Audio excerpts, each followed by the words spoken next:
Before starting your ExactRate fertilizer system in the field, the first most important thing to do is prime the system. The pumps on these ExactRate systems are not self-priming. They have to be primed with the system on the back of the planter before going to the field.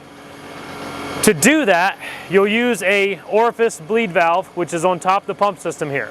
We have two small black valves. The first one is the fluid valve that releases fluid from the pump outlet into our drop hose here. And then the second valve is for our air. This planter does not have onboard air, so we'll have to connect it to shop air to be able to do this. If we had a planter with pneumatic row cleaners, you will have air supplied from the onboard air compressor that's already on the planter.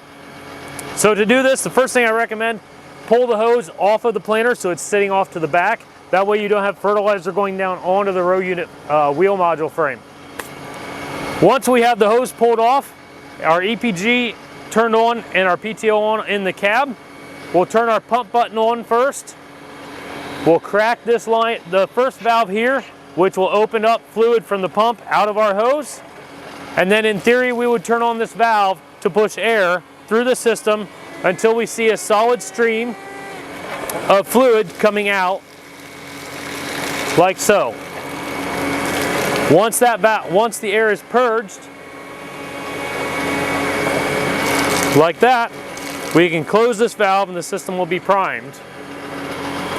Now that we have the system primed, the next thing we want to do is open the valves on the end of the delivery tubes to ensure we get the air out of the delivery tubes so that the rate doesn't fluctuate. So we'll go over here to the end of the planter where our valve is. We'll open this valve here and you'll see we had pressure in it already.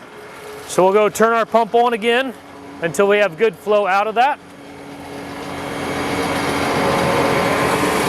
which we do. Now we have most of the air out, we'll turn our valve off and pressurize the lines. Now that the air is purged out of our system, we can go ahead and hit the nozzle check valve, which is the third one down on the left. This will turn on all the nozzle bodies and purge the air out of all the delivery lines in every row.